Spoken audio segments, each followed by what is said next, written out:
why are we training on like these uneven balancing surfaces? Last time I checked, that's my foot on the ground. It's pretty fucking solid. Unless you're a sailor, I'm pretty sure we need to start teaching me about how to put force into a solid surface. So tell me all the toys that you use for unstable surface. What are all the toys out? Yes, I'd love to. I think you need Bosu ball is pretty common. Wobble board. Yeah, what are you talking about? What's the one that feels like you're surfing?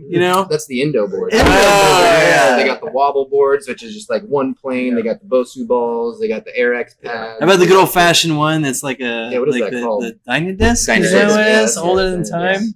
Yeah. Those are better if you actually do a sports league movement on them, like swinging a golf club or something. Russ, one time you did, correct me if I'm wrong, you did a pistol squat on top of a kettlebell handle with another kettlebell in your hand. You bet your ass I did. Did you ever practice on your Bosu ball or on a kettlebell to accomplish that task? I remember my first PT job, we had a Bosu ball, and I hopped on it, and I did a pistol squat, and I sat there, and I thought, this is so dumb. I've never been on one of these, and it's easy to do. Why would you ever train on something when if you have good balance, you can of course do it. That like blew my mind. And I did the pistol squat on top of a kettlebell just for shits and giggles. I never practiced it, but I have good balance because I was a martial artist my whole life, which means I was barefoot from the age of 0 to 18. If you're barefoot for that long, you got some good balance. So the unstable, it just doesn't really work. So this is what not to do. What are we saying to do then? What do we do? What's different? What do we do differently? Yeah, I think that the big thing here to take away from this idea, and I don't think you see too many PT clinics in the country that don't have a Bosu ball, and I'm happy to say we don't have one. We don't have any unstable surfaces except for a foam pad that's just really to kneel on, though you wouldn't really stand on it. And the reason being is that, to Aaron's point, we're looking to how can we get the athlete to put force into the ground. So at the end of the day, if you look at how does someone move, how does force transfer? What keeps them healthy? What makes them amazing? Like what makes a guy like LeBron James or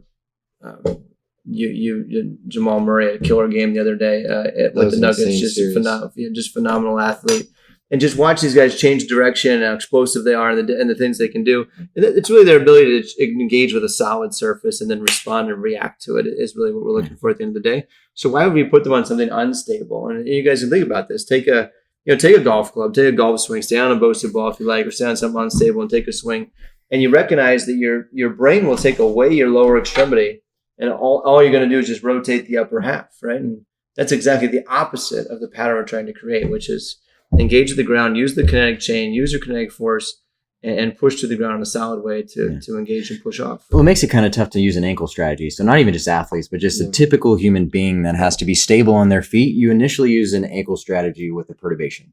That's it. Yep. And then it goes to the hip, and then it goes to a drop strategy, which, when you're poorly balanced, that's what you have to result to. But if you're training people to take away that first initial reliance, then you're kind of throwing the strategy upside down. And then there's a time and a place for an uneven surface. And if you want to challenge a certain part of your central nervous system, you want to take away your somatosensory feelings at the base of your feet, by all means, it's appropriate. But for our setting, where we're trying to teach people to be balanced and stable on a firm surface and let that translate to some athletic movement or some movement of life, I think we just reconsider the use of these strange objects. I mean, Tony, you always, whenever you bring up the ice story, I love thinking about that. It's like if you're doing rehab on unstable surface, why don't you go walk on ice?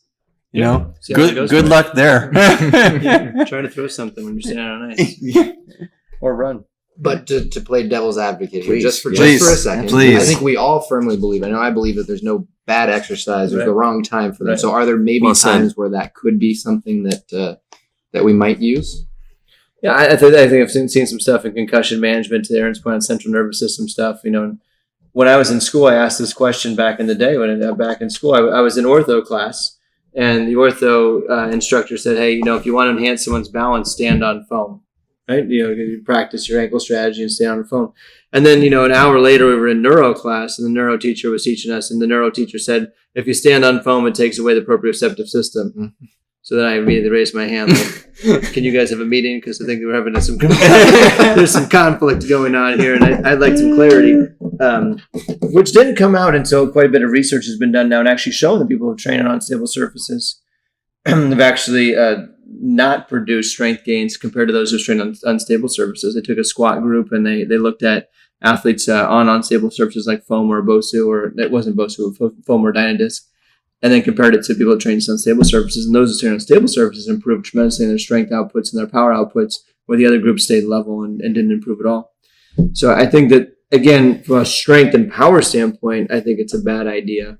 Perhaps from a balance or an awareness or just a wake up the system, kind of shock the system standpoint, Might have a play. provide a different stimulus. Of course, those things are welcome to maybe to be considered for those cases or those anomalies. But my recommendation would certainly be to get on solid ground first and get them to engage with the earth in the most natural way possible. And Darren's point, start with the feet bilateral together, start them and then move to tandem, then move to single leg, and then add perturbations with either a band or with just handheld perturbations to kind of stimulate. And if that's not getting you the result you want, then maybe you could go with something unstable to try to trigger the system and change it up and create a little bit of chaos in the environment. I think that's fair. We couldn't argue that athletics does not occur in chaos.